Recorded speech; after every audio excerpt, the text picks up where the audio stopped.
नमस्कार मित्रों, Bhavans culture centre ने 9 बरस पहले भारती जी के जन्मदिन पर एक कार्यक्रम कराया था।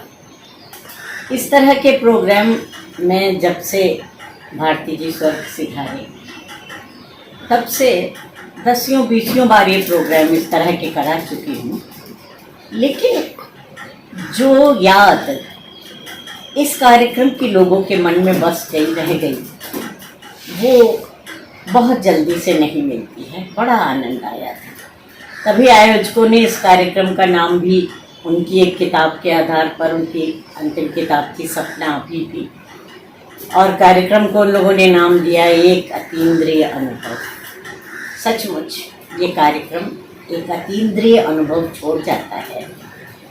जितना बड़ा कवि उतने ही बड़े साहित्यकार और कलाकार उसकी रचनाओं को अपने अपने ढंग से सुना रहे। ऐसा आयोजन जल्दी से देखने को मिलता नहीं है, संभव नहीं हो पाता है। न जाने किन जन्मों के पुण्य प्रताप से, पता नहीं कौन से पुरखों के आशीर्वाद से मुझे भारती जी जीवन साथी के रूप में मिले हैं। तो उन्होंने मुझे संबोधित करके बहुत सारी कविताएं लिखी। हम लोग 45-40 साल तक साथ रहे, लेकिन अंत में जो उन्होंने कविता मुझे संबोधित करके लिखी, विधि का विचित्र विधान रहा कि वो कविता उनके जीवन में लिखी कविता अंतिम कविता साबित हुई। उसके बाद वो न लिख सके। तो आज वो कविता मैं आपको और सुना देना चाहती हूँ, उनके जीवन की अंतिम कविता। सफरनामा। मैंने घर छोड़ा, ओढ़ा देश निकाला, जाने किसकी तलाश में अलग जगाया। वीराने छाने जंगल जंगल भटका, पागलपन मुझ पर बीहड़ राहों का था। इस पागलपन के जाने क्या थे माने। मैंने घर छोड़ा, ओढ़ा देश निकाला, जाने किसकी तलाश में अलग जगाया। वीराने छाने जंगल जंगल भटका, पागलपन मुझ पर बीहड़ राहों का था। इस पागलपन के जाने क्या थे माने। सब समझे मैं हूँ नए गगन का पाखी।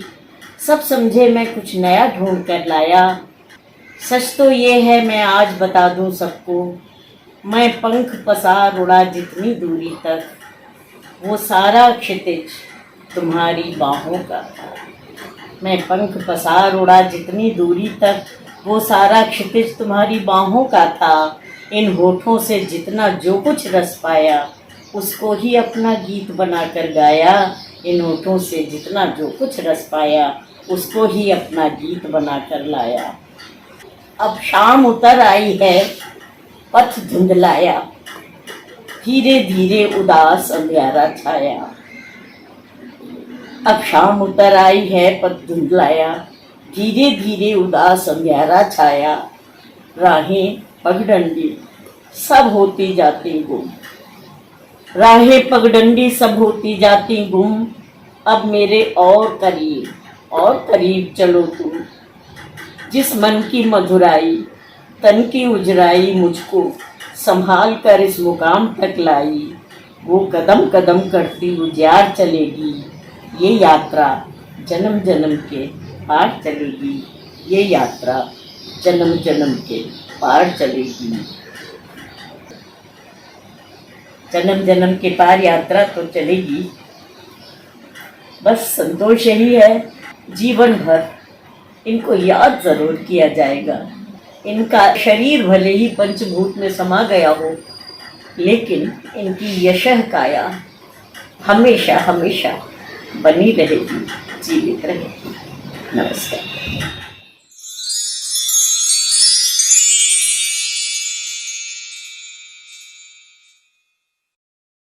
मैं विश्वनाथ भारतीय विद्या भवन की ओर से आप सबका स्वागत करता हूँ। आज का ये कार्यक्रम जिसमें हम सब शामिल होने के लिए यहाँ इकट्ठा हुए, डॉक्टर धर्मवीर भारती की जयंती मनाने के लिए है। हमारे समय के समर्थतम हस्ताक्षरों में से एक महान पत्रकार, महान कवि, महान साहित्यकार डॉक्टर धर्मवीर भारती को हम हर साल इसी तरह याद किया करते हैं, उनकी रचनाओं के माध्यम से, उन तक पहुंचने की कोशिश करते हैं, उन्हें समझने की कोशिश करते हैं। आज मित्रों उसके साथ कुछ और संयोग जुड़ा है, दुर्योग जुड़ा है इसे कहना चाहिए। आज ही यानी 25 दिसंबर को ही हिंदी के या कहना चाहिए सारे देश के एक बहुत बड़े रंगकर्मी श्री सत्यदेव दुबे हमारे बीच नहीं रहे। सत्यदेव दुबे इस महानगर में तो हिंदी रंगमंच की पहचान थे ही, लेकिन वो अपने आप में एक संस्था थे जिन्होंने हमेशा रंगमंच को जिया। सत्यदेव दुबे भारती जी के मित्रों में से थे। उनके महान नाटक अंधा युग के निर्देशक भी रहे। भारती जी ने मुझसे एक बार कहा था, जब मैं धर्मयुग में काम करता था, कि मुंबई शहर में तुम्हें 2 व्यक्तियों से मिलाना चाहता हूँ मैं पहले। और वो 2 व्यक्ति थे, सबसे पहले डॉक्टर राही मासूम रज़ा और दूसरा नाम था पंडित सत्यदेव दुबे का। भारती जी का कहना था कि ये 2 शख्सियत इस मुंबई शहर को के हिंदी वालों को एक पहचान देती हैं।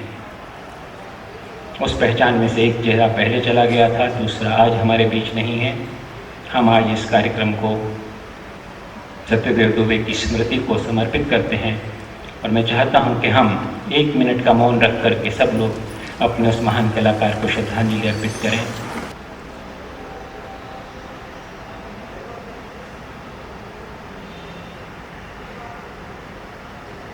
हरि ओम।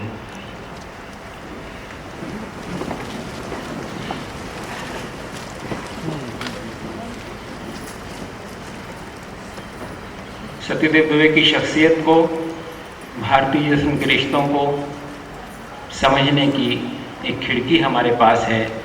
डॉक्टर धर्मवीर भारती ने दुबे जी के बारे में कुछ लिखा था। मैं चाहता हूँ उसका एक अंश यहाँ आज पढ़ा जाए और उसके लिए मैं राजेंद्र गुप्ता से निवेदन करता हूँ कि वो कृपया मंच पर आएँ और बताएं।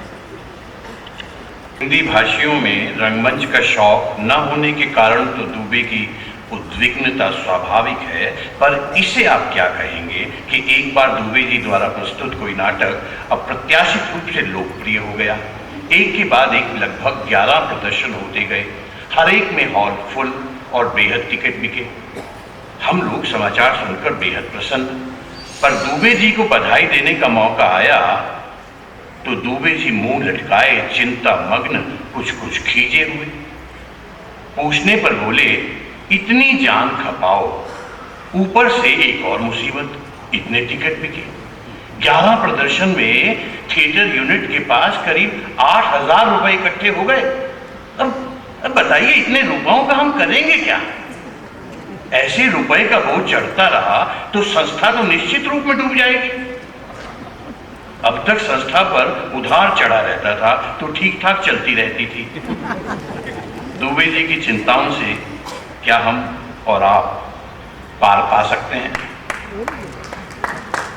व्यास के पुत्र शुक्रदेव इसी निष्पाप भोले बाल स्वभाव के कारण समस्त नग्नता के बीच निरपेक्ष विचरण कर पाते थे, अछूते निस्संग। और वैसे ही अछूते और निस्संग हैं सत्यदेव दुबे अपने तमाम चौंकाने वाले विचारों और व्यवहारों के बावजूद। अपनी वर्जनहीनता के सारे लच्छेदार दर्शन और अपने अत्याधुनिक प्रेस वक्तव्यों के बावजूद उनका असली बाना तो फकीरी का है।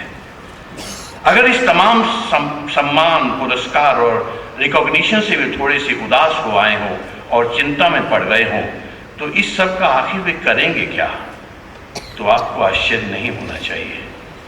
हमारे दुबे जी हैं ही ऐसे, और ईश्वर करे ऐसे ही बने रहें। धन्यवाद राजेंद्र जी। मित्रों, आज का ये कार्यक्रम भारती जी को याद करने के लिए, जैसा कि मैंने आपसे कहा, अपने प्रिय लेखक को हम याद करते हैं। मेरे सारे मेहमान आज यहाँ हैं, आप सब भी यहीं हैं। इन सब मेहमानों का मैं भारतीय विद्या भवन की ओर से, कला केंद्र की ओर से, भवन कल्चरल सेंटर की ओर से बहुत बहुत स्वागत करता हूँ और आभार भी व्यक्त करना चाहता हूँ साथ साथ कि हमारे निमंत्रण पर अब आप यहाँ आए। इस कार्यक्रम में हम डॉक्टर भारती को उनकी रचनाओं के माध्यम से जानेंगे और इस यात्रा में हमारी गाइड होंगी आदरणीय पुष्पा भाभी, पुष्पा भारती। तो मैं अब ये मंच पुष्पा भारती को सौंपना चाहता हूँ, वो हमें रास्ता दिखाएं। महान विभूतियों का अभिनंदन करते हुए आप सबको प्रणाम करती हूँ और साथ ही क्षमा मांगती हूँ कि आज आपके सामने साबित बैठी हुई हूँ, लेकिन अंदर से बहुत टूटी हुई हूँ। तो मुझसे कोई त्रुटियाँ हों तो कृपा करके आज अनदेखा कर दें, क्षमा कर दें। अपने मन को सुबह से ही बहुत समझा रही हूँ, अपने मन से बार बार कह रही हूँ कि देखो हमारे वेदों में भी तो कहा गया है, कबीर मनीषी परिभू स्वयंभू। ये लोग तो स्वयंभू होते हैं, स्वयंभू प्रभु होते हैं। ये हमारी और आपकी तरह से हाड़ मांस के बने हुए शरीर में नहीं रहते हैं। ये तो यशः काया के रूप में, इनकी यशः काया को ना तो जरा व्याप्ति है ना मृत्यु व्याप्ति है। ये अपनी यशः काया के रूप में सदैव जीवित रहते हैं। सत्यदेव दुबे, धर्मवीर भारती, ऐसे ही कोटि के लोग थे। इसी कोटि के थे कबीर मनीषी स्वयंभू, परिभू स्वयंभू थे।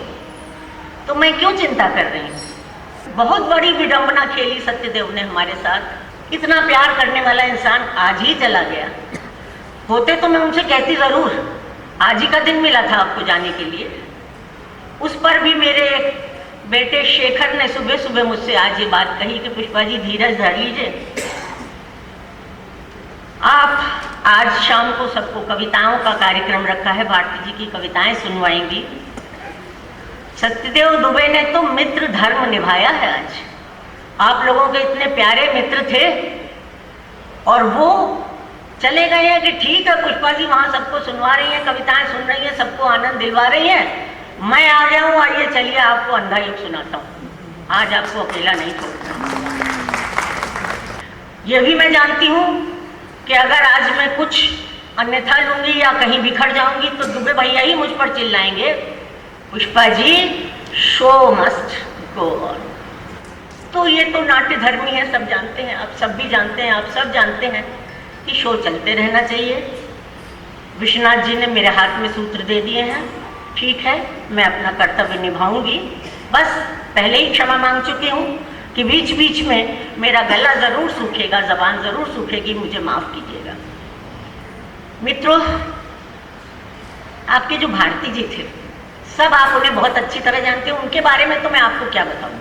एक और बात करूंगी कि मंच की परंपरा होती है कि जो लोग हमारे अतिथि आए हैं काव्य पाठ करेंगे, मैं उनका भी परिचय आप लोगों को दूं, मगर ये हिमाकत भी मैं नहीं करूंगी, इसलिए कि उनके बारे में मैं कुछ आपको बताने चलूंगी उससे ज्यादा आप सब खुद जानते होंगे, इसलिए मैं उनका भी आपसे कोई परिचय नहीं दूंगी। वो सीधे आपके ओर मुखातिब होंगे, आपको भारती जी की कविताएं सुनाएंगे। भारती जी बच्चे थे, नन्हे बच्चे, 6-7वें क्लास में पढ़ते थे, तब से वो अध्ययन के, पढ़ाई के बेहद शौकीन थे। छोटे मुन्ने हैं, बस्ता लेकर के घर में आए हैं, बस्ता पटक दिया, कुछ जल्दी जल्दी कपड़े बदले, कुछ मुंह जुठारा और बस सीधे चल देते थे एक लाइब्रेरी में, वाचनालय में, और पुस्तकें पढ़ते थे। रात तलक पढ़ते रहते थे। अंत में लाइब्रेरियन कहता था भैया आप घर जाओ, हमें भी जाना है, बीवी बच्चे रास्ता देख रहे होंगे। कुल 20 बरस के रहे थे जब उनकी पहली किताब छप गई थी, मुर्दों का गाँव। 1-2 बरस बाद दूसरी किताब छपी, स्वर्ग और पृथ्वी। उसकी जो भूमिका लिखी थी वो दादा माखनलाल चतुर्वेदी ने लिखी थी, और उसमें उनकी भूर भूरी प्रशंसा करते हुए उन्होंने लिखा था कि मैंने जो ऊपर इतनी प्रशंसा की है उसे मेरा पक्षपात न समझा जाए, इस बात को स्वयं धर्मवीर भारती को प्रूफ करना पड़ेगा कि ये मेरा पक्षपात नहीं है। काहे से? उन्हें ये काहे से कहना पड़ेगा? घास की कलम से लिखकर नहीं, सांस की कलम से लिखकर। और मित्रों, विश्वास मानिए, 45 साल तक रात दिन उनके साथ रही हूँ, जानती हूँ कि उन्होंने जो भी लिखा, एक एक अक्षर सांस की कलम से लिखा। कोई उधार का शब्द नहीं, कोई उधार का अनुभव नहीं, जो जिया बस वही लिखा। और यही चमत्कार आज मैं आपको दिखाने लाई हूँ। आज के लिए जो कविताएं चुनी हैं उसमें से आपको उसी क्रम से कविताएं सुनवाऊंगी। उनकी जो सबसे पहली पुस्तक है उसका नाम है, कविता पुस्तक जो है उसका नाम है ठंडा लोहा। उसमें आप देखेंगे कि उस उम्र के युवकों की कविता है जब अभी बच्चों में, लड़कों में छोटी छोटी सी रेखा मूंछ की प्रकट होने लगती है, आवाज़ ज़रा ज़रा सी भारी होने लगती है और चाल भी थोड़ी सी उनकी मस्तानी होने लगती है और बड़े बड़े अकड़ में, बड़े प्रेम में चलते हैं, लेकिन मनी मन बड़ा डरते भी रहते हैं। समाज से डरते हैं, माँ बाप से डरते हैं और शायद कभी कभी खुद से भी डरते हैं। कहते भैया अभी तो हम बहुत छोटे हैं, अभी से ये क्या प्रेम में हमारे मन में आ रहा है। लेकिन कवि की चतुराई देखिए, ये बात खुद से न कह करके प्रेमिका से कह रहे हैं जनाब। कहते हैं कि तुम तो अभी बहुत छोटी हो भाई, अभी से प्यार वार क्या सीख रही हो। तो ये वाली जो कविता है ये आपको हमारे पुत्र शेखर सुनाएंगे। शेखर जी। यह पान फूल मृदुल बदन, बच्चों की जिद सा अल्हड़ मन, तुम अभी सुकोमल बहुत सुकोमल, अभी न सीखो प्यार। यह पान फूल सा मृदुल बदन, बच्चों की जिद सा अल्हड़ मन, तुम अभी सुकोमल बहुत सुकोमल, अभी न सीखो प्यार। कुंजों की छाया में झिलमिल झरते हैं चांदी के निर्झर, निर्झर से उठते बुध बुध पर नाचा करती परियां हिलमिल। कुंजों की छाया में झिलमिल झरते हैं चांदी के निर्झर, निर्झर से उठते बुध बुध पर नाचा करती परियां हिलमिल। उन परियों से भी कहीं अधिक हल्का फुल्का लहराता तन, तुम अभी सुकोमल बहुत सुकोमल, अभी न सीखो प्यार। तुम जा सकती नभ पार अभी, लेकर बादल की मृदुल तरी, बिजुरी की नव चम चम चुनरी से कर सकती सिंगार अभी। तुम जा सकती नभ पार अभी, लेकर बादल की मृदुल तरी, बिजुरी की नभ चम चम चुनरी से कर सकती सिंगार अभी। क्यों बांध रही सीमाओं में यह धूप सदृश खिलता यौवन, तुम अभी सुकोमल बहुत सुकोमल, अभी न सीखो प्यार। अब तक छाया, अब तक तो छाया है खुमार, रेशम की सलज निगाहों पर है, अब तक कांपे नहीं अधर, पाकर अधरों का मृदुल भार। अब तक तो छाया है खुमार, रेशम की सलज निगाहों पर है, अब तक कांपे नहीं अधर, पाकर अधरों का मृदुल भार। सपनों की आधी ये पलकें, सपनों की आधी ये पलकें, कैसे सह पाएंगी चुंबन, तुम अभी सुकोमल बहुत सुकोमल, अभी न सीखो प्यार। यह पान फूल सा मृदुल बदन, बच्चों की जिद सा अल्हड़ मन, तुम अभी सुकोमल बहुत सुकोमल, अभी न सीखो प्यार। जाने लगे, यौवन की दहलीज पर खड़ा है युवक और दिल में कुछ कुछ होने लगा है, मगर वो जो कुछ कुछ है वो भी समझ में आ रहा है कि बहुत सतही नहीं है, इसके सचमुच कुछ ठोस ठोस अर्थ है। ये है, कोई प्यार ऐसी चीज है। और जब ये समझ में आ जाए कि हाँ इसके जरा गंभीर अर्थ हैं, ऐसे ही फालतू की बात नहीं है, तब जरा दिल में एक अकड़ भी आ जाती है। अपनी अंतरात्मा भी कुछ कहने लगे तो उसको भी दो बात सुनाने की ताव आ जाती है। तो ऐसे प्यारे से तेवर की कविता हमारे प्यारे से युवक आर्य बब्बर के मुंह से सुने आप। शीर्षक है कविता का गुनाह का गीत। मैं पुष्पा जी का बहुत आभारी हूँ कि उन्होंने मुझे इस योग्य समझा कि आज मैं आप सबके सामने डॉक्टर साहब की एक कविता प्रस्तुत कर सकूं। गुनाह का गीत, डॉक्टर धर्मवीर भारती। अगर मैंने किसी के होठ के पाटल चूमे, अगर मैंने किसी के नैन के बादल चूमे, महज इससे किसी का प्यार मुझ पर पाप कैसे हो? महज इससे किसी का स्वर्ग मुझ पर शाप कैसे हो? तुम्हारा मन अगर सींचूं, गुलाबी तन अगर सींचूं, तुम्हारा चित्र खींचूं प्यास के रंगीन डोरों से, कली सा तन, किरण सा मन,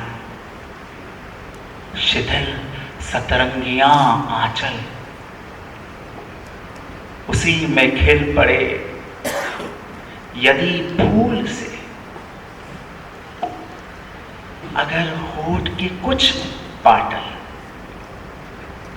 किसी के होठ पर झुक जाएं, कच्चे नैन के बादल, महज इससे किसी का प्यार मुझ पर पाप कैसे हो? महज इससे किसी का स्वर्ग मुझ पर शाप कैसे हो? किसी की गोद में सिर धर घटा घनघोर बिखराकर, अगर विश्वास सो जाए धड़कते बख्श पर मेरा, अगर व्यक्तित्व खो जाए, ना हो ये वासना, तो जिंदगी की माप कैसे हो?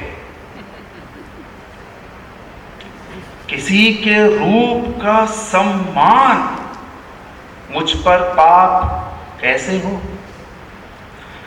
नसों का रेशमी तूफान मुझ पर शाप कैसे हो? किसी की सांस मैं चुन दूं, किसी के होठ पर बूंद दूं, प्रणय में निभ नहीं पाती कभी इस दौर की शर्तें। यहां तो हर कदम पर, यहां तो हर कदम पर स्वर्ग की पगडंडियां घूमी।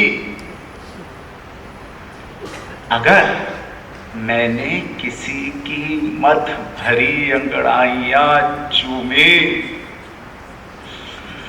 अगर मैंने किसी की सांस की पुरवाइयां चूमी, महज इससे किसी का प्यार मुझ पर पाप कैसे हो? महज इससे किसी का स्वर्ग मुझ पर शाप कैसे हो?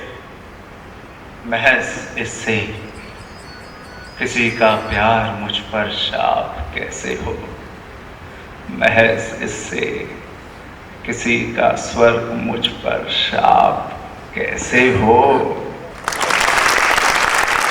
ऐसे में दर्द में छटपटाने में भी बड़ा मजा आता है, बड़ा सुख मिलने लगता है। ऐसा ही एक मुक्तक लिखा था भारती जी ने, वो मुक्तक आप सुने। ईश्वर न करे तुम कभी ये दर्द सहो, ईश्वर न करे तुम कभी ये दर्द सहो, दर्द हाँ अगर चाहो तो इसे दर्द कहो, मगर ये और भी बेदर्द सजा है दोस्त, मगर ये और भी बेदर्द सजा है दोस्त, कि हाड़ हाड़ चिटक जाए, हाड़ हाड़ चिटक जाए मगर दर्द न हो, हाड़ हाड़ चिटक जाए मगर दर्द न हो। और मित्रों, जब प्यार और प्यार का दर्द मन में समा जाता है तब क्या दुख और क्या सुख। प्यार करने वालों को जो अनिर्वचनीय अनुभव होने लगते हैं तो मन कहीं और रमने का सवाल ही नहीं उठता है, कहीं और जी लगेगा ही नहीं। जीवन की सार्थकता सिर्फ समर्पण में ही मिलती है, और समर्पण की ऐसी मधुर सी कविता आपको इस समय सुनाएंगे अनिल जोशी। धूप अंजूरी पर धूप सा मुझे पी लो, कण कण मुझे जी लो, जितना हुआ हूं आज तक मैं किसी का भी बादल नाए घाटियों का, पगडंडी का, अलसाई शामों का, जिन्हें नहीं लेता कभी उन भूले नामों का, जिनको बहुत बेबसी में मैं पुकारा है, जिनके आगे मेरा सारा अहम हारा है। गजरे सी बाहों का, रंग रचे फूलों का, पौराए सागर के ज्वार धुले कूलों का, हरियाली छाओं का, अपने घर जाने वाली प्यारी राहों का। जितना इन सब का हूँ उतना कुल मिलाकर भी थोड़ा पड़ेगा, मैं जितना तुम्हारा हूँ। जी लो मुझे कण कण, अंजूरी भर पी लो।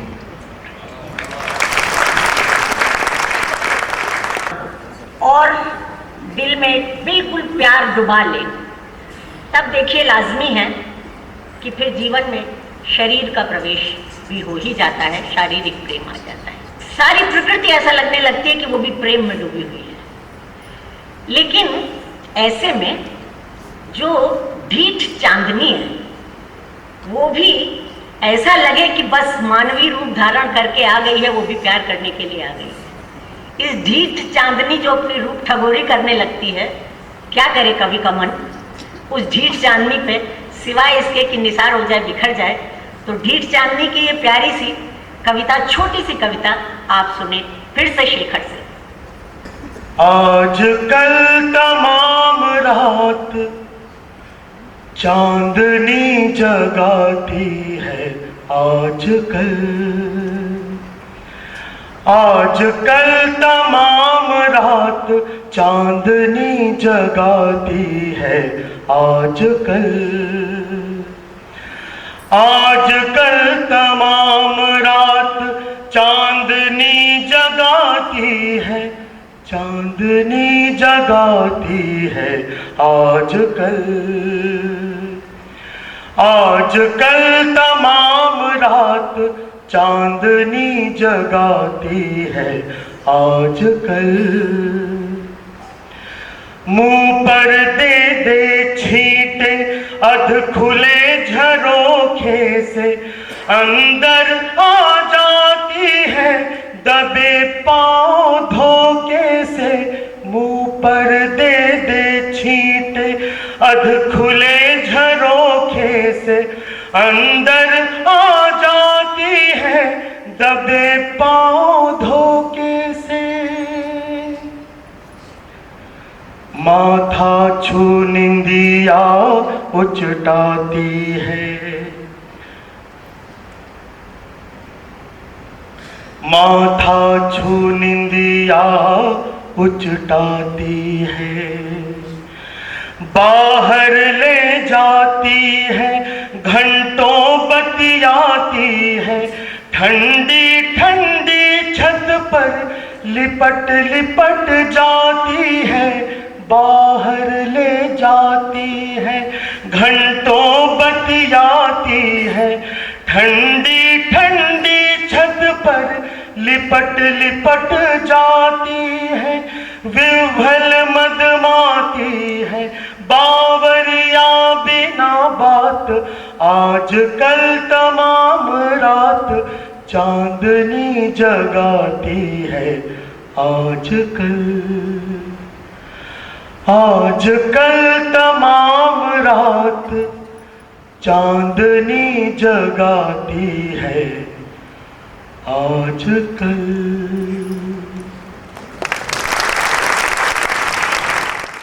मित्रों, भारती जी पर हमेशा एक ठप्पा लगा दिया गया था कि वो रोमांटिक कवि। सच बात है, रोमानी तो कवि वो थे, उनके तो केवल कविता में ही नहीं, पूरे गद्य में भी आपको जहां तहां रोमानी रोमान दिखाई देगा।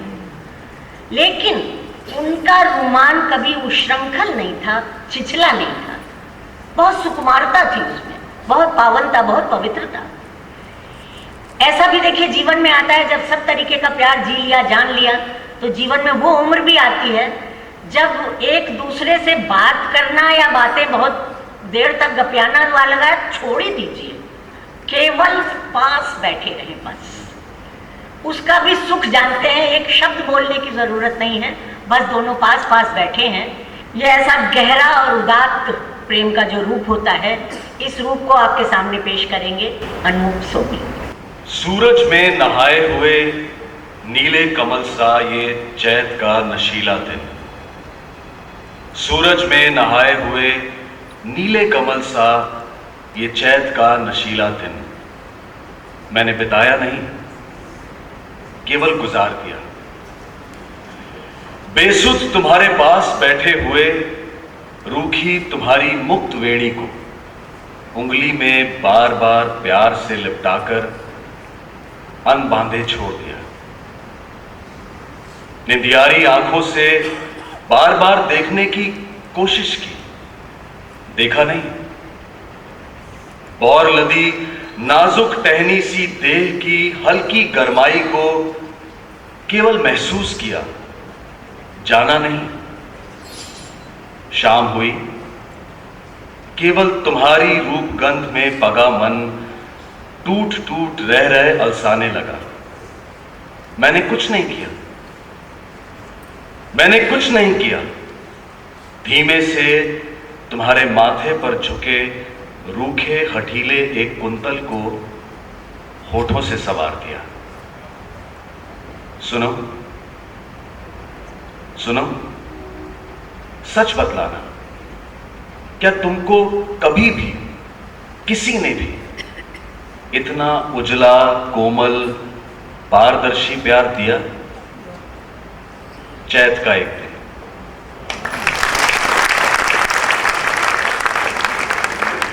एक किशोर उम्र से लेकर के जीवन की संध्या काल तक कवि ने प्रेम का चित्रण तो किया है, लेकिन किस तरीके से, किस पावनता के साथ किया है, एक उदाहरण आपके सामने मैं भी प्रस्तुत करती हूँ।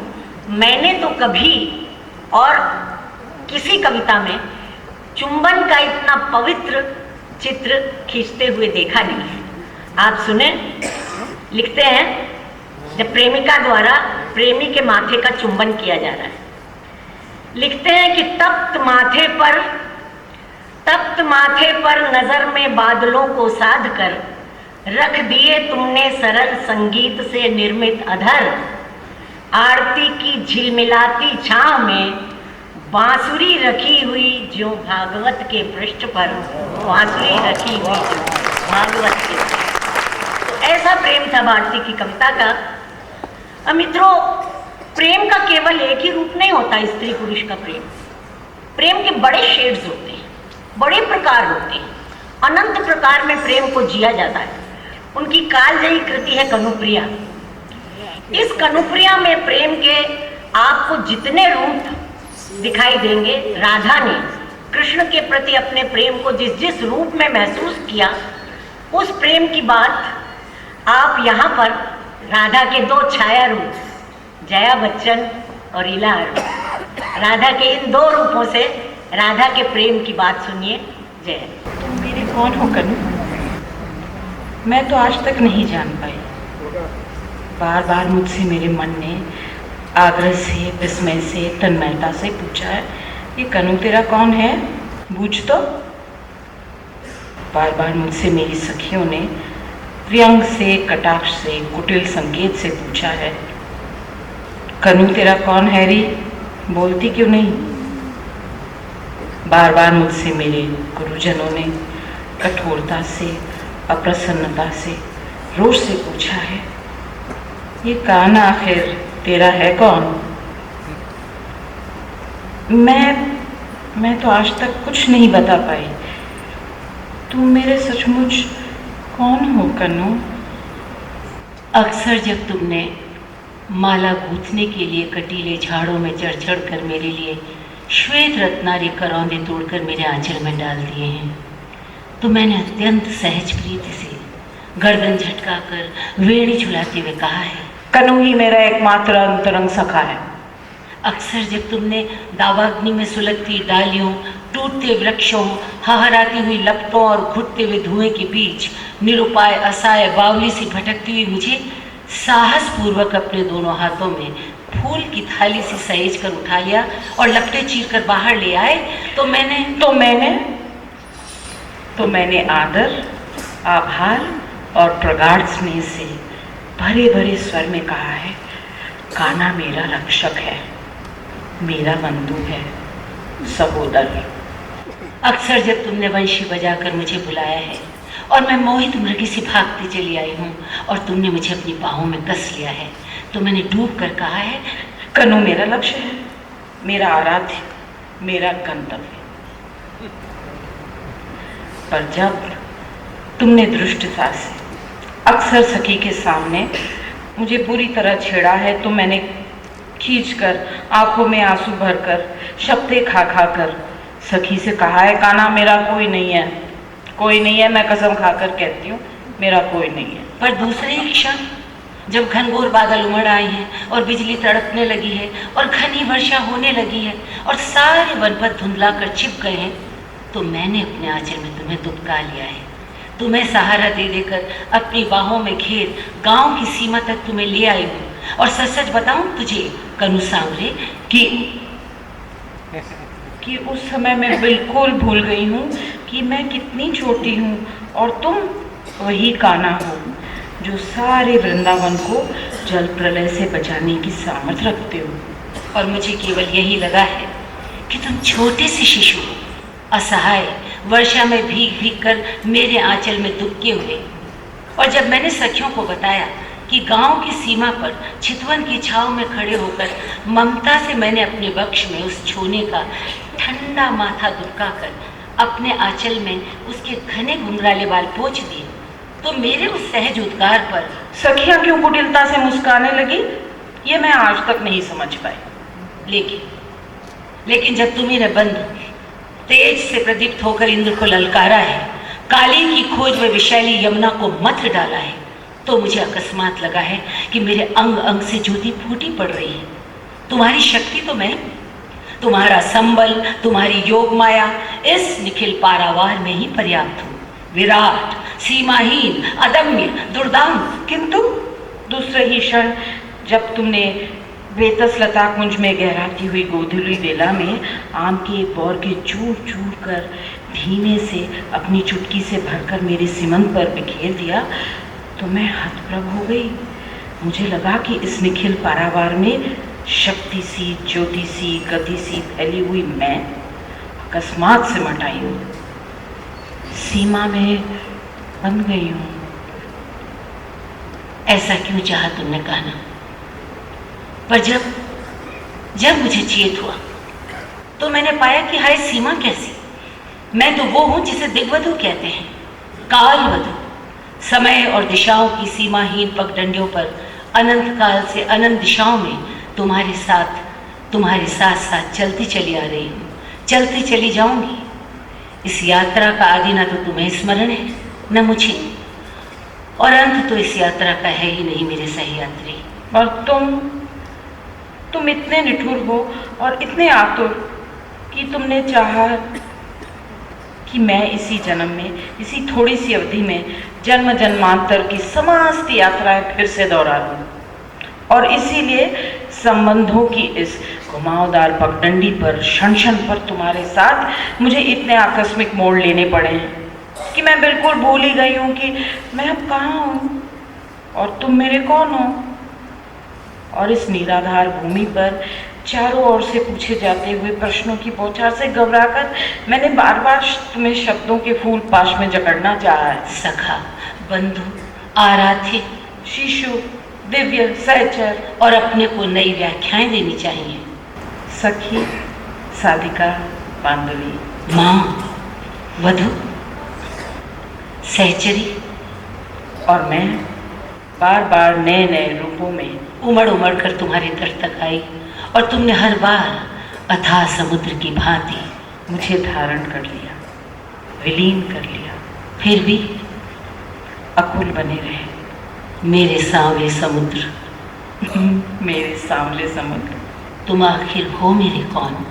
तुम आखिर हो मेरे कौन? मैं इसे कभी माप क्यों नहीं पाती? मैं इसे कभी माप क्यों नहीं पाती? तुम मेरे कौन हो कनू?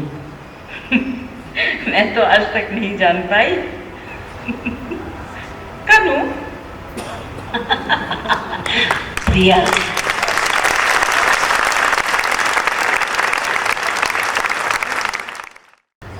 वो दिन याद दिलाती हूँ जब हर तरीके के स्वप्नदर्शी, हर तरीके के सतरंगी प्रेम को जी लेने के बाद जीवन में एक ठहराव आ जाने पर बड़ी शिद्दत से हमें अपने बचपन के दिन याद आते हैं। हमें वो बीते हुए दिन याद आते हैं जब तमाम तरह के रिश्तों को हम बहुत सहजता से, बड़ी पावनता से और बहुत उसमें लिप्त होकर के जिया करते थे। अजीब दिन थे वे। उन दिनों की याद भी हम यूं ही सीधी कविता से नहीं ले सकते, उसके लिए भी हमें सुरों का सहारा लेना पड़ेगा। वो भी आपको ले चलेंगे शेखर धरती पर। दीदी के धूल भरे पाँव, ओ दीदी के धूल भरे पाँव, ओ बरसों के बाद आज फिर ये मन लौटा है। बरसों के बाद आज फिर ये मन लौटा है। क्यों अपने गाँव दीदी के धूल भरे पाँव, ओ दीदी के धूल भरे पाँव। अगहन की कोहरीली भोर, अगहन की कोहरीली भोर, हाय अभी तक क्यों दुख दुख जाती है मन की वह कोर। दीदी के धूल भरे पाँव, ओ दीदी के धूल भरे पाँव। 1 लाख मोती 2 लाख जवाहर वाला ये झिलमिल करता महानगर। 1 लाख मोती 2 लाख जवाहर वाला यह झिलमिल करता महानगर। होते ही शाम कहाँ जाने बुझ जाता, उग आता है मन में जाने कब का छूटा। एक पुराना गवई का कच्चा घर, जब जीवन में केवल इतना ही सच था जब जीवन में केवल इतना ही सच था, कोका बेली की लड़ इमली की छां, दीदी के धूल भरे पांव, ओ दीदी के धूल भरे पांव।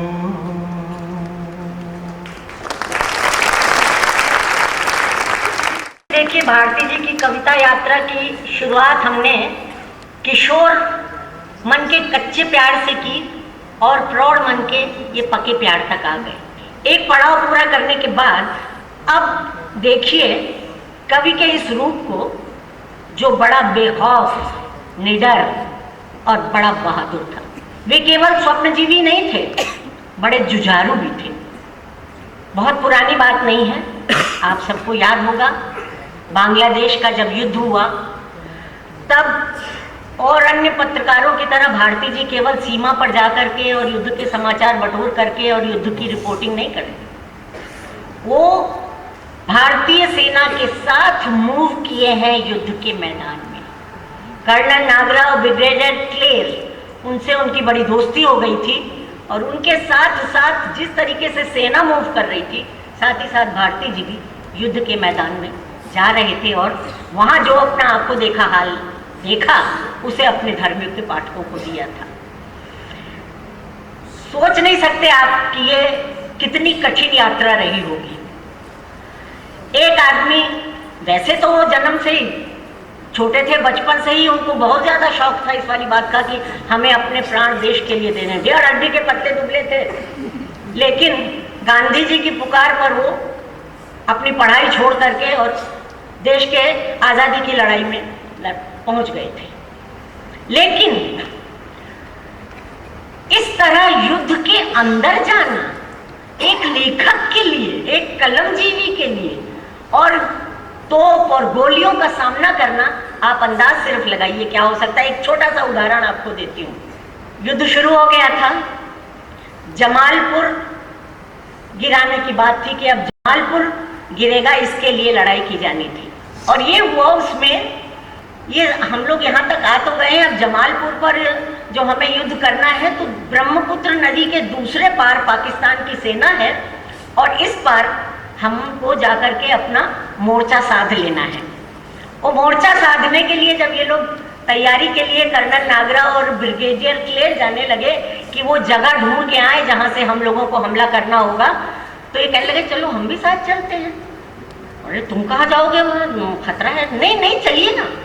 और वो लोग तो अपने कैमोफ्लेज की ड्रेस में होते हैं और ये श्रीमान जी एक बड़ी मस्तानी सी पीले रंग की जो है मस्टर्ड कलर की बहुत बढ़िया चमकती हुई टी शर्ट पहने हुए थे, ऐसे ही चल दिए वहां पर। अब क्या होता है कि ये लोग, पता चला कि ब्रह्मपुत्र नदी का एक किनारा ऐसा है जहां पर बहुत पतला है, तो ये सोचा गया कि अपनी तोपें यहाँ पर जो केले के पेड़ लगे हुए हैं, अपनी तोपें तो यहाँ बैठा देंगे और फिर यहाँ से कैसे अटैक करेंगे, सारा प्लान बन रहा था। ठीक है जी, बन रहा था, ये सब बना बना करके ये लोग अभी जाने ही वाले थे। सोच रहे थे कि बस अब बहुत देर हो गई, यहाँ चला जाए। किससे पता था कि उस पार जो सेना पड़ी हुई है पाकिस्तान की, उन्हें और कुछ नजर नहीं आया, वो पीली टी शर्ट नजर आ गई थी बहुत, और निशाना साधा जाने लगा इस पीली टी शर्ट के ऊपर। तो बहुत देर तक मशीन गन से साधा जाता रहा। अल्टीमेटली तोप का गोला भी छोड़ा गया इस पीली शर्ट। उन्होंने कहा कि बस, ये लोग समझ गए तुरंत कि ये पीली टी शर्ट ने हार लिया सबको, और इनको कहा भारती लेट जाओ, और इनको वहीं पर लिटा दिया गया। और जो ब्रह्मपुत्र नदी की जितनी वो रेत थी, सारी इनकी पीली शर्ट को उस रेत से ढका गया और कहा कि एकदम रेंगते रेंगते हुए आगे चलो, बिल्कुल भी हिलना डुलना नहीं, और तुम्हारी ये पीली शर्ट नजर नहीं होने आनी चाहिए, टेढ़े होकर के रेंगते हुए जाओ। अब ये बेचारा कवि, ये बेचारा टेढ़ा होकर के सांप की तरह रेंगते हुए चलते चले आ रहे हैं। बीच बीच में उनके निर्देश मिल रहे हैं, हिलना मत, बीच बीच में अब ऐसी जगह आ गई है कि भाग जाओ, उठ जाओ और भागो, फिर लेट जाओ, फिर रेत में रेंगो, ये सब करते हुए बेचारे चले आ रहे हैं। खैर किसी प्रकार से ये हुआ, किसी प्रकार से ये लोग पार आए। वहाँ पर गांव वाले जो थे खटिया उटिया लेके और दवा वगैरह लेके बैठे थे कि कौन जिंदा आता है कौन मुर्दा आता है, और इन्होंने भी उठे जल्दी से जाके पहले अपना मुंह धोया उस पे से रेत। ये जब हाल हमको सुना रहे थे तो हमने बड़े चाव से उनसे पूछा कि भारती जी, मौत को आपने इतने करीब से देख लिया, वो तोप का गोला आप ही को निशाना बना रहा था और परखच्चे उड़ जाने थे आपके, आपको बिल्कुल मृत्यु आपके सिर पर मंडरा रही थी, उस समय आप क्या सोच रहे थे? बड़ी लालसा थी मन में कि सुनेंगे कि भाई तुम्हें याद कर रहे थे। इसी आशा में, इसी लालच में उनसे पूछा भी, तो कहने लगे सच बताएं? मैंने कहा हाँ सच ही बताइए। तो कहने लगे कि देखिए वो जो गोला तोप का आकर के गिरता था ब्रह्मपुत्र नदी में, तो गोला तो इतना तेज था कि वो नदी में अंदर घुसा तो जो उसकी तलहटी में से बालू उछल के ऊपर आई, वो बालू जब वापस गिरती थी तो जो उसकी टप टप ध्वनि होती थी उसमें बड़ा संगीत था वो। अब ये कवि जी बालू नदी के आकर गिर रही है उसमें उसका संगीत सुन रहे हैं, दुनिया में और किसी चीज का ख्याल नहीं। ऐसे तो थे धर्मवीर भारती।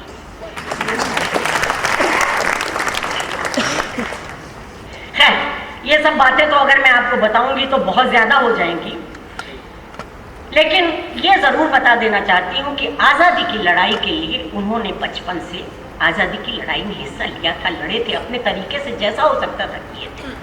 लेकिन जब आज़ादी मिल गई, आज़ादी मिलने के बाद उन्होंने देखा ये नेताओं का क्या हो रहा है, ये देश का क्या हो रहा है, ये राजनीति का क्या हो रहा है, और उन्हें लगने लगा कि क्या इसी सब के लिए हमने ये लड़ाई लड़ी थी, क्या इसी सब के लिए इतने लोग शहीद हुए थे, कुर्बानियां दी थी। उन्हें लगने लगा हम सारी की सारी पीढ़ी जो है पराजित हो चुकी हैं, हम जीत नहीं, हम अपनी हार चुके हैं, आज़ादी हमें मिली नहीं। तो ये और देख करके फिर जो उन्होंने एक कविता लिखी थी, उस कविता का नाम था, बड़े दुखी मन से लिखी थी, उस कविता का नाम था पराजित पीढ़ी का गीत। वो जो पराजित पीढ़ी का गीत है वो आपको सुनाएंगे भाई अनुपम खेरी। मेरा एक ही डायलॉग था, थके हुए हैं हम दूर दूर पहरा देते हैं वे सूने गलियारे में। और मैं और मेरे मित्र आनंद देसाई प्रहरी नंबर 1 और प्रहरी नंबर 2 थे, और हमारा नंबर सबसे एंड में आता था, तो तब तक हम वाकई थके हो चुके थे। तो आमतौर पे हमारे मुंह से निकल जाता था, पके हुए हैं हम पर घूम घूम पहरा देते हैं। वो तो मेरा पहला नेशनल स्कूल ऑफ ड्रामा का प्ले था, तो मैंने धर्मवीर जी को बहुत याद किया था मन में। आमतौर पे ऐसा होता है कि अगर आपको कविता बोलनी होती है तो आपसे पहले जो बोलने वाले होते हैं, अगर वो एक आधी गलती कर लें तो आपको लगता है कि आपकी गलती भी माफ हो जाएगी। मगर मेरी ट्रेजेडी देखिए, मेरे से पहले किसी ने कोई गलती की ही नहीं। ऊपर से एक बच्चा यहाँ पर भगवे वस्त्र पहना बार बार मुझे देख के अपने कान बंद कर रहा था, और बार बार इसकी मम्मी इसके कान से हाथ हटा रही थी। वो मुझे देखकर कान क्यों बंद कर रहा था मुझे इस बात का बिल्कुल भी एहसास नहीं है। फिर मैंने सोचा कि मैं टाइप वाली कविता पढ़ूं या अपने हाथ से लिखूं। तो मैं जया जी से कह रहा था, बहुत दिनों बाद मैंने कविता अपने हाथ से लिखी तो 50,000 मिस्टेक्स हुई हैं, तो मेरे अल्फाज पे मत जाइए, मेरे जज्बात पे जाइए। मैंने कनुप्रिया बहुत बार पढ़ी है, धर्मवीर जी की सारी लेखनियां मैंने बहुत बार पढ़ी हैं, और हम सब उनके फैन हैं। तो आप अगर मेरी गलती पे हंसे तो हंसना जरूर, ऐसे टेंशन में मत बैठना कि मुझे बुरा लगेगा। अब मैंने बोल लिया, मैं रिलैक्स हो गया। पराजित पीढ़ी का गीत। हम सबके दामन पर दाग, हम सबकी आत्मा में झूठ, हम सबके माथे पर शर्म, हम सबके हाथों में टूटी तलवार की मूठ। हम सब थे सैनिक अपराजय, पर हम थे बेबस लाचार। वो था कठपुतली का खेल, ऊपर थी कलई और लकड़ी के थे सब हथियार। हम सबके थे अपने गीत, आखिर तक गाने की शर्त, पर जाने कैसे बदले बोल। हमने गाया कुछ पर कुछ निकला अर्थ। तुम क्या जानोगे ओ प्रभु उसके मन का कटु विक्षोम, जिसकी निष्ठा के आगे गर्हित था छोटे से छोटे समझौते का लोभ। तुमने कब झेली संक्रांति, तुम क्या समझोगे प्रभु। इन गत्य विरोधों का दर्द, कैसी तरुणाई में ही घुट मर जाते हैं विश्वास। प्राणों की संविधाएं जमकर हो जाती हैं सर्द। फिर भी यदि तुमको मंजूर, हमको भटकाओ कुछ और। यदि तुमको फिर भी मंजूर, सच्चाई की बाहों में हम साए पाए मतमौर। तो कम से कम करुणा में इतना तो दो ही वरदान, दो हमको फिर झूठे लक्ष्य, दो हमको फिर झूठे युद्धों का मैदान, दो हमको फिर झूठे युद्ध, दो हमको फिर झूठे ध्येय। हारेंगे फिर ये है तय, फिर उसको मानेंगे हम प्रभु की हार, अपने को मानेंगे फिर अपराजय। हम सबके दामन पर दाग, हम सबकी आत्मा में झूठ, हम सबके माथे पर शर्म, हम सबके हाथों में टूटी तलवार की मूठ। धन्यवाद। आजादी के बाद नैतिक और सामाजिक मूल्यों का कितना भी पतन हुआ हो, देश का एक बड़ा वर्ग भले ही पराजित महसूस करने लगा हो, पर आजादी तो हमें मिली और आजाद तो हम हैं। और 26 जनवरी को हर बरस आजादी का जश्न भी मनाया जाता है। जश्न भी मनाते हैं और हर बरस लाल किले से एक कवि सम्मेलन भी हुआ करता है आजादी के सिलसिले में। हर बरस भारती जी के पास निमंत्रण आता था वहाँ कविता पढ़ने के लिए, और कोई ना कोई बहाना बनाकर ये टाल जाते थे, मना कर देते थे, जाते नहीं थे। सन 1968 की बात है कि उनके बड़े घनिष्ठ मित्र इसके आयोजक थे। उन्होंने कहा दोस्त तुमको तो आना ही पड़ेगा। अब इनकी कुछ नहीं चली कि उसको कैसे बहाना लगाए, तो उन्होंने साफ साफ कह दिया कि देखो भाई, मैं इसलिए नहीं आता हूँ कि तुम लोग कवियों से पहले कविता मंगवाते हो, सेंसर की जाती है, उसके बाद पढ़ने की इजाज़त मिलती है। मेरा स्वाभिमान कतई मुझको ये नहीं कहता है कि मैं ये चीज़ स्वीकार करूँ। मुझे कोई सेंसरशिप स्वीकार नहीं है। मैं अपनी कविता नहीं सुनाना चाहता भैया, मैं कवि नहीं। उन्होंने छूटते ही कहा कि नहीं बंधु, कविता बिल्कुल मत भेजो, तुम आओ। कि नहीं, मैं जो महसूस करता हूँ भैया वो लिखता हूँ और कुछ नहीं लिख सकता। हाँ, जो तुम महसूस करते हो वही सुनाना, कोई सेंसरशिप नहीं लागू होगी, जो कहना चाहते हो वही कहना। तब उस समय जो उन्होंने कविता लिखी थी, उस कविता को शीर्षक उन्होंने दिया था दरबार में नवागंतुक, और वो कविता आपको सुनाएंगे राजेंद्र गुप्ता भाई।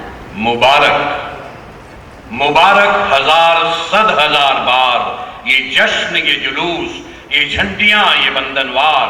दिग दिगंत जय जयकार, दिग दिगंत जय जयकार। मुबारक हजार सद हजार बार। मैं एक नाचीज अपने गांव ज्वार से आपके दरबार में आया हूं, डरते डरते। ना कोई स्तुति गीत, ना कोई उपहार, इस बार माफ करें। तलाशी शक्त है बेकार, ये बगल में दबी लबादे में छिपी छोटी सी पुरानी पोटली, इसमें कुछ नहीं एकदम, ना कोई बम, ना हरबा, ना हथियार। इसमें चंद शब्द हैं श्रीमान, जो मेरे पिता के पिता के पिता ने मरते वक्त कहे थे कि जब सड़क पर से बेगुनाहों का खून धुल जाए,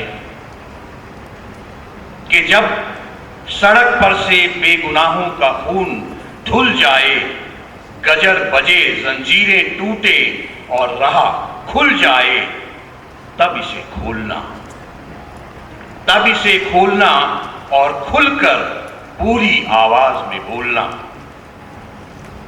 दर्दनाक सदियां, जले हुए गांव, रौंदी हुई फसलें, लाशों पटी नदियां साक्षी हैं कि उन्होंने क्या नहीं सहा।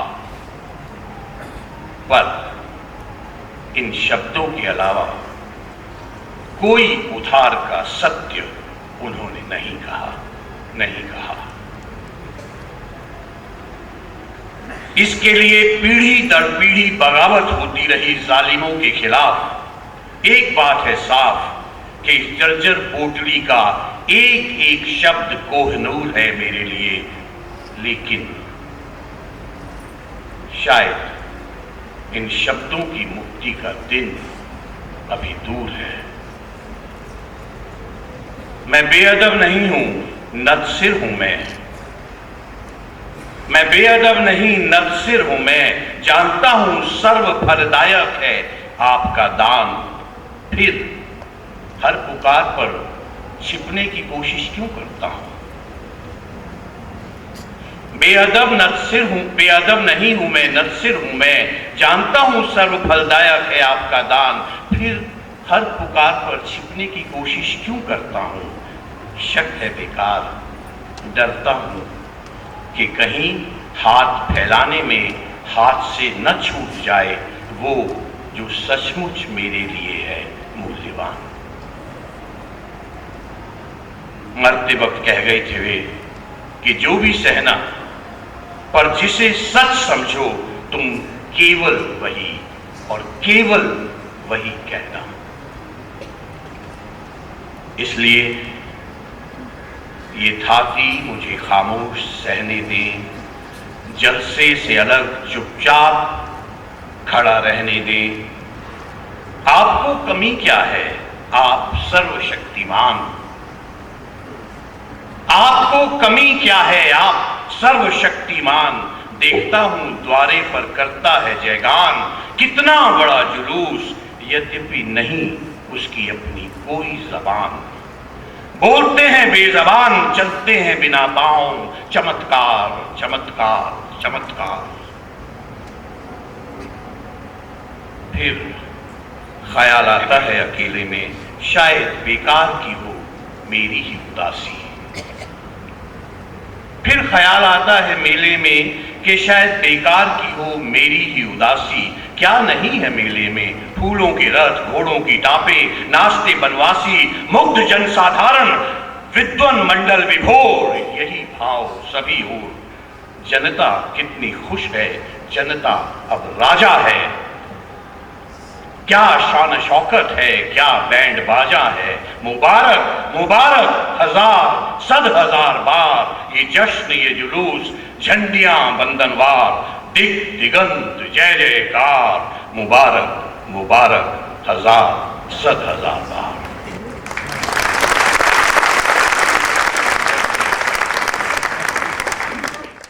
आजादी के बाद बहुत हमारे देश का माहौल बड़ी तेजी से बदल रहा था। ऐसा नहीं है कि सब निराशाजनक ही था, बहुत उन्नति की हमारे देश ने, वैज्ञानिक उन्नति बहुत की, भौतिक उन्नति बहुत की, अंतर्राष्ट्रीय स्तर पर बहुत उन्नति की, अपना मान हमने बहुत ऊंचा उठाया।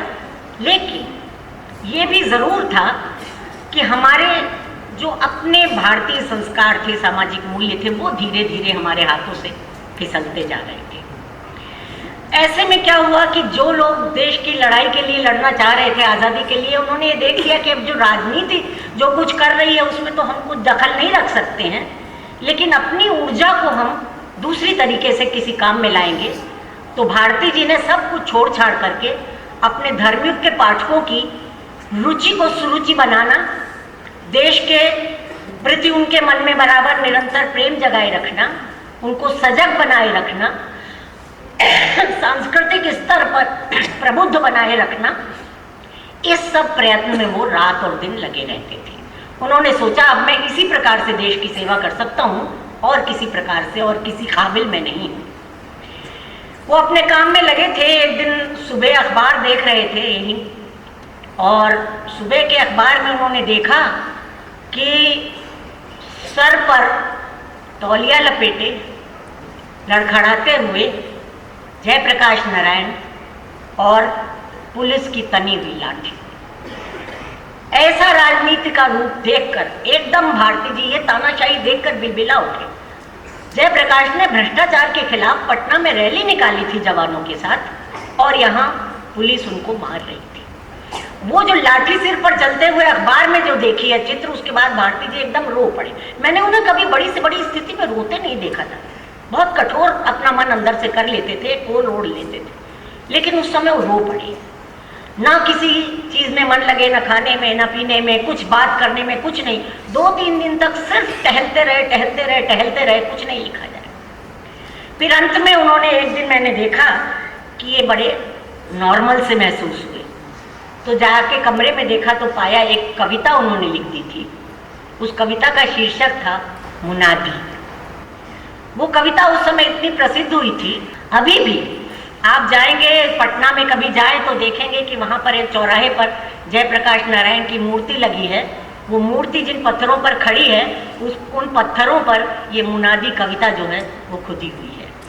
इस कविता को लिख करके ही भारती जी को जरा चैन मिला था। देखिए उसकी बहुत लंबी कविता है, वो आपको सुना नहीं सकते, बहुत वक्त लग जाएगा, फिर कभी सही।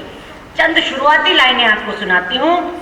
खलक खुदा का मुल्क बादशाह का, खलक खुदा का मुल्क बादशाह का, हुक्म शहर कोतवाल का, हर खास व आम को आगाह किया जाता है, हर खास व आम को आगाह किया जाता है कि खबरदार रहें और अपने अपने किवाड़ों को अंदर से कुंडी चढ़ाकर बंद कर लें।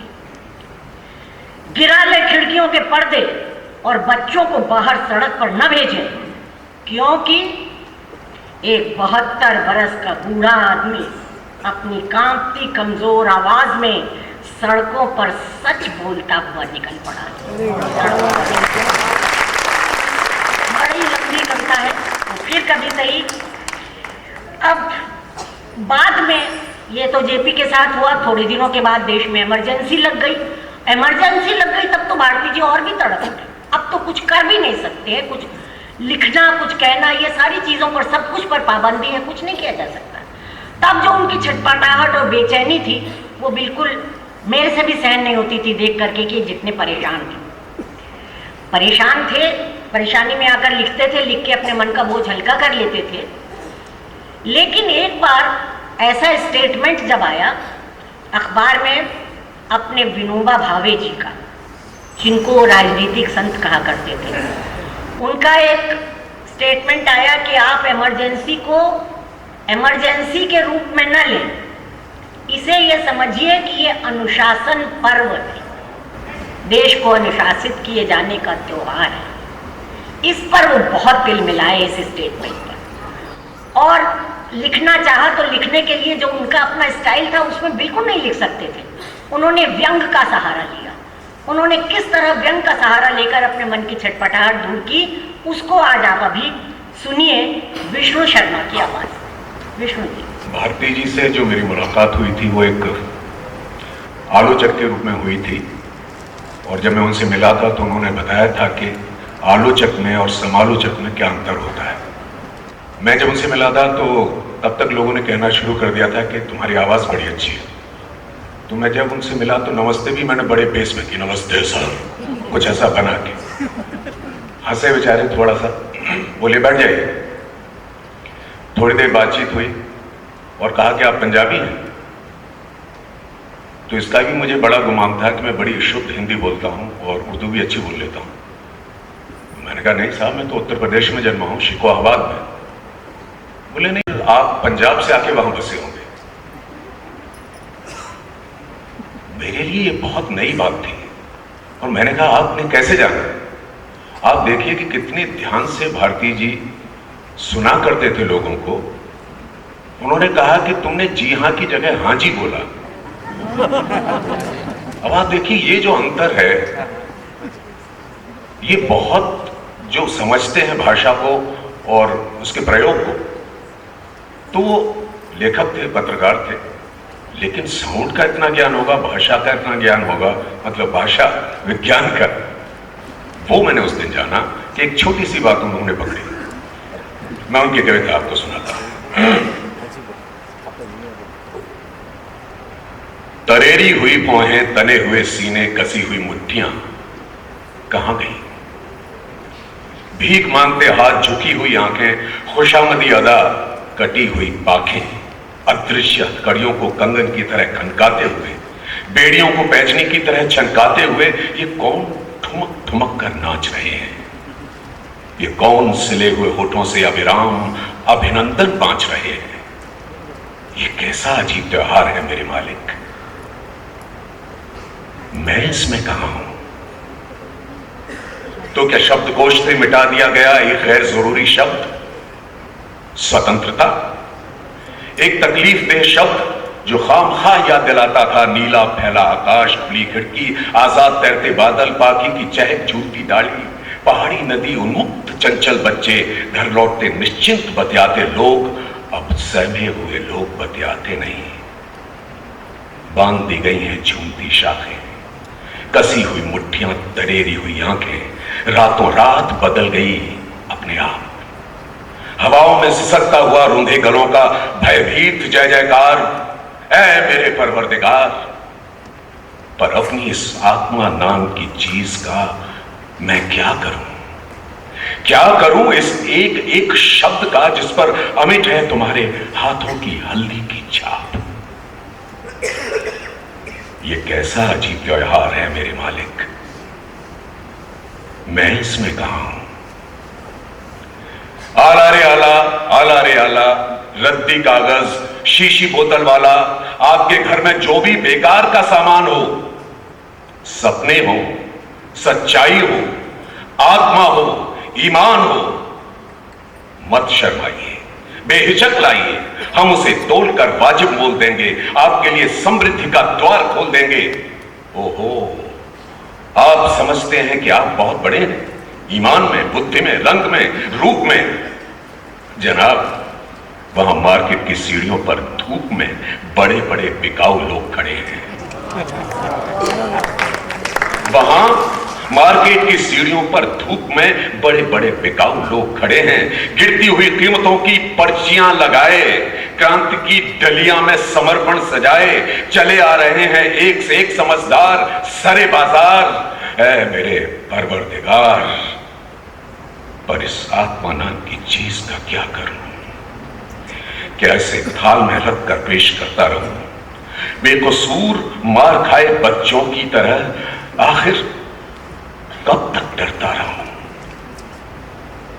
जिसे पुरखों के अपराजेय ईमान की तरह पाया है, जिसे उगते सूरज के जयगान की तरह गाया है, हर हार की सच्चाई को बचाने के लिए जो ढाल की तरह उठी है, बड़े से बड़े झूठ के खिलाफ जो महाकाल की तरह उठी है, वो क्या ज्वार के साथ रेत के पगचिन्ह की तरह बह जाएगी? क्या सिर्फ झूठ, सिर्फ झूठ, सिर्फ झूठ की आवाज बाकी रह जाएगी? तो है मेरे परवरदिगार, ये तुम्हारा बुज़दिली का त्योहार मुबारक हो तुम्हें। मुझे अपने एकांत में लौट जाने दो, और जो झुके नहीं टूट गए, उनकी पराजय का विजय गान मन ही मन गुनगुना देने दो।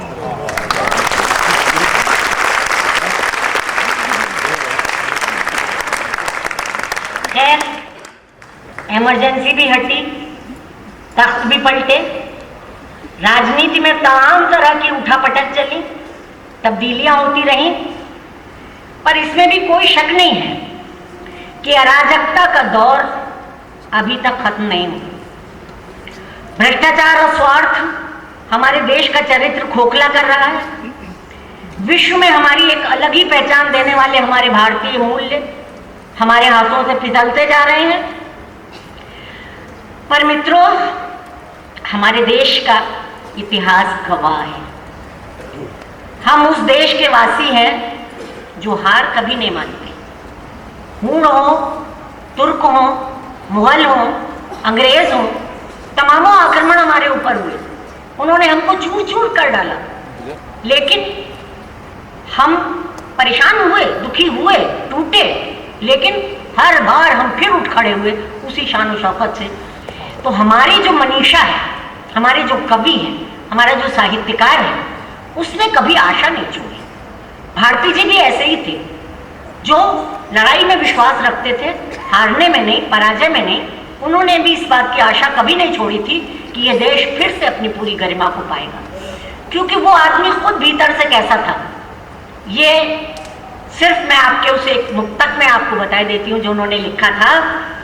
चेकबुक पीली हो या लाल, चेकबुक पीली हो या लाल, दाम सिक्के हो या शोहरत, कह दो उनसे जो खरीदने आए हैं तुम्हें, हर भूखा आदमी बिकाऊ नहीं होता, हर भूखा आदमी बिकाऊ नहीं होता। आप देखिए, हमने शुरुआत की थी ठंडा लोहा उनकी पहली पुस्तक से, अब ये उनकी अंतिम पुस्तक आ गई, उसका नाम ही है सपना अभी भी। वो सपना ये देखते थे कि भारत हमारा हमेशा ऐसा नहीं रहेगा, एक दिन ठीक होगा। उस सपने की बात आप सुनिए विश्वनाथ सचदेव से। मित्रों, ये आज दूसरी बार है जब मैं किसी सार्वजनिक मंच से भारती जी की कविता पढ़ रहा हूँ। याद मुझे इसलिए आई पहले वाली बात कि पुष्पा जी ने अभी मुनादी कविता की कुछ पंक्तियाँ आपको सुनाई थी, और मुझे याद आया कि जयप्रकाश नारायण उन दिनों मुंबई आए हुए थे। गोरेगांव में एक बहुत बड़े मैदान में बहुत बड़ी सभा थी, तो बड़ी मुश्किल से हमने भारती जी को मनाया था कि कृपया वो कविता आप वहाँ आकर के सुनाइए।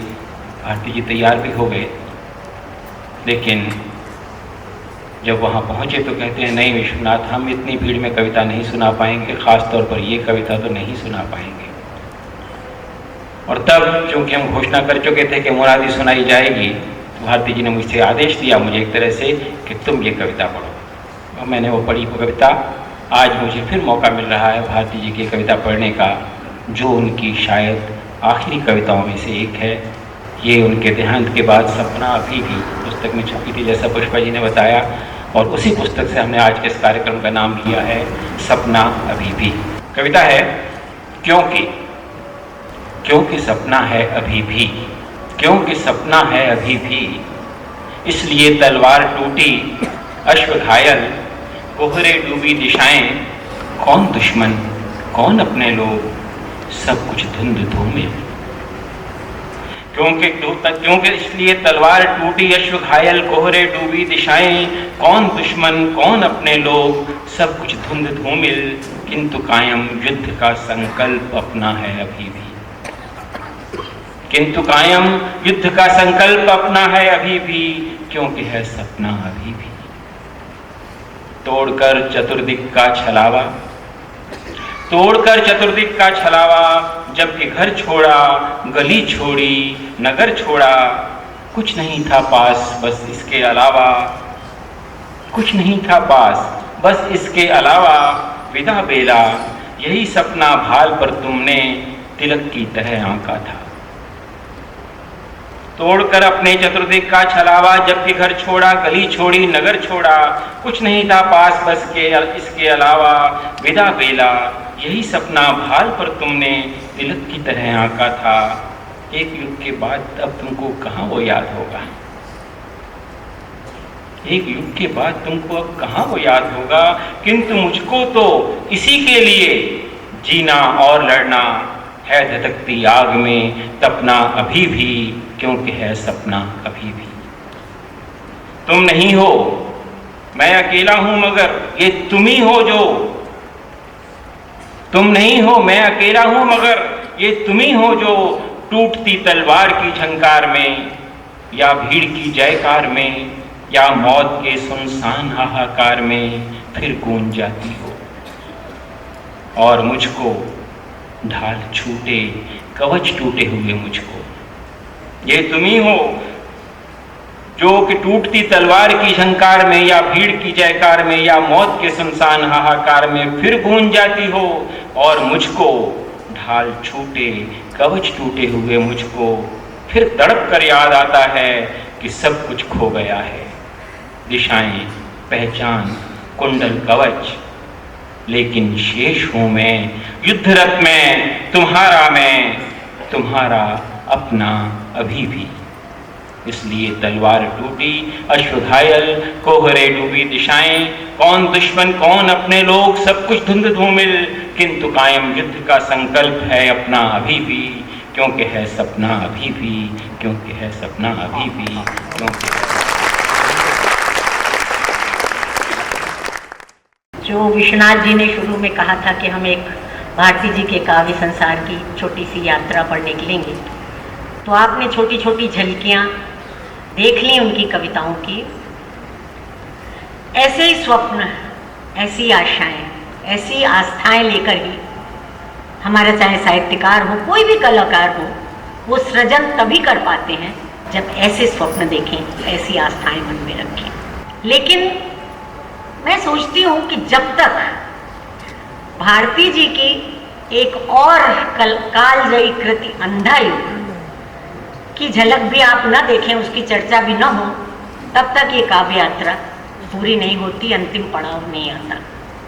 अंत में, अब सबसे अंत में जो आप सुनेंगे वो अंधा युग का एक अंश सुनेंगे। गिरीश कर्नाड कहा करते थे, हमेशा कहीं भी वो मिलो और अंधा युग की बात चले या बात हो, तो गिरीश कर्नाड कहते हैं कि भारती जी ने इतना साहित्य लिखा, साहित्य की हर विधा में लिखा, उपन्यास लिखे, कहानी लिखी, नाटक लिखे, कविताएं लिखी, रिपोर्टाज लिखे, यात्रा विवरण लिखे, निबंध लिखे, समालोचना आलोचना लिखी, हर चीज लिखी, और जो भी लिखी बहुत ऊंचे दर्जे की लिखी। लेकिन धर्मवीर भारती कुछ न लिखते, एक शब्द न लिखते, केवल एक अंधा युग लिख देते, केवल एक अंधा युग लिख देते, तो हमारी भारतीय भाषाओं के समस्त साहित्यकारों में, सर्वश्रेष्ठ साहित्यकारों में उनकी गिनती होती। ऐसा सब लोग कहा करते हैं कि केवल भारत के ही नहीं, सारे संसार के नाटकों में अगर 5 नाटकों की गिनती की जाए तो उनमें एक अंधा युग का नाम जरूर आएगा। तो वो अंधा युग, उसका एक अंश आप सुनेंगे।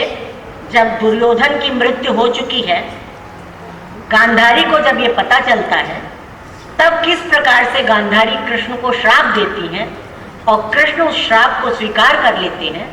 इसके बाद जो स्थिति है, वो जो चित्र है, आपके सामने नादिरा जी, राजेंद्र गुप्ता और शेखर जी प्रस्तुत करेंगे, और अंत में मैं प्रणाम करूंगी।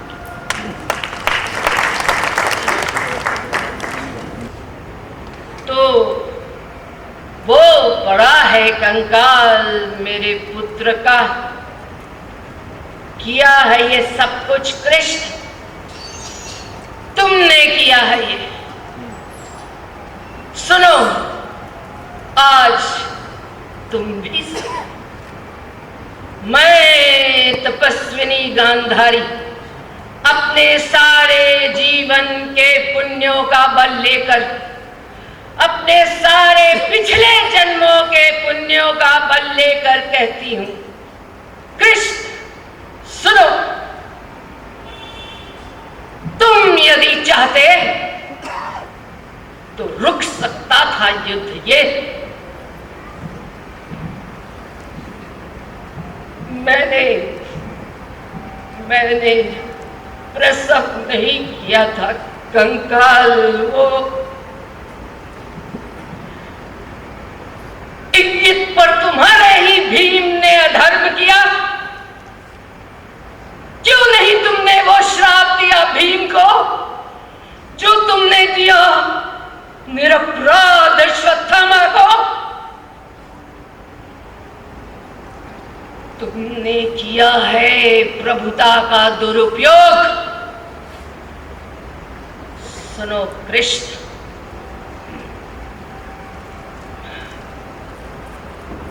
मैं तपस्विनी गांधारी, प्रभु हो या परात्पर हो, कुछ भी हो,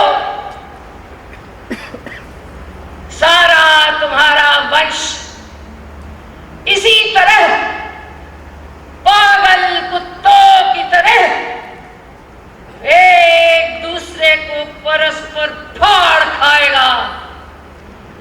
तुम खुद उनका विनाश करके वर्षों के बाद किसी घने जंगल में किसी साधारण व्याध के हाथों मारे जाओगे प्रभु, और मारे जाओगे पशुओं की तरह। माता, प्रभु हूं या परात्पर, पर पुत्र हूं तुम्हारा, तुम माता हो। मैंने अर्जुन से कहा, सारे तुम्हारे कर्मों का पाप पुण्य योग क्षेम मैं वहन करूंगा अपने कंधों पर। 18 दिनों के इस भीषण संग्राम में कोई नहीं, केवल मैं ही मरा हूं करोड़ों बार। जितनी बार जो भी सैनिक भूमिशाई हुआ, कोई नहीं था, वो मैं ही था, गिरता था घायल होकर जो रणभूमि में। अश्वत्थामा के अंगों से रक्त पीप श्वेत बनकर बहूंगा मैं ही युग युगांतर तक। जीवन हूं मैं तो मृत्यु भी तो मैं ही हूं मां। श्राप ये तुम्हारा स्वीकार है। ये क्या किया कृष्ण, तुमने ये क्या किया? रोई नहीं मैं अपने 100 पुत्रों के लिए, लेकिन कृष्ण तुम पर मेरी ममता अगाध है। कर देते शाप ये मेरा तुम अस्वीकार, तो क्या मुझे दुख होता? मैं थी निराश, मैं कटु थी, पुत्रहीन थी कृष्ण। ऐसा मत कहो माता, जब तक मैं जीवित हूं पुत्रहीना नहीं हूं तुम। प्रभु हूं या परात्पर, पर पुत्र हूं तुम्हारा, तुम माता हो। ये क्या किया विदुरी, मैंने क्या किया? मैंने क्या किया विदुरी, मैंने क्या किया? स्वीकार किया यह शाप कृष्ण ने जिस क्षण से, उस क्षण से ज्योति सितारों की पड़ गई मंद। युग युग की संचित मर्यादा निष्प्राण हुई। श्रीहीन हो गए कवियों के सब वर्ण छंद। यह शाप सुना सबने पर भय के मारे। माता गांधारी से कुछ नहीं कहा, पर युग संध्या की कलुषित छाया जैसा यह शाप सभी के मन पर टंगा रहा। यह शाप सभी के मन पर टंगा रहा। यह शाप सभी के मन पर टंगा रहा।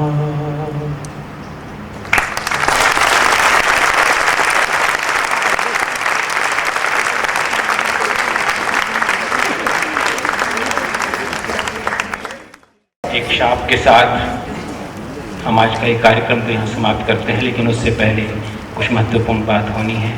मैं अंधेरी भुवंस कल्चरल सेंटर की श्री ललित भाई शाह से निवेदन करता हूँ कि वो कृपया मंच पर आएँ और अपने अभ्यागतों का आभार व्यक्त करें। कमलेश, आज पुष्पा जी मैं बहुत दुखी भी हूँ और बहुत सुखी भी हूँ। दुखी इसलिए हूँ कि जिस अंतर योग से रमेश तलवार से और दुबे जी से जुड़ के हम बच्चे की तरह जिनके साथ ये कार्य किया करते थे वो आज मेरे साथ नहीं है। और सुखी इसलिए हूँ कि इतने सब महानुभाव आज भारतीय विद्या के इस मंच पे आए हैं आपके ऊपर।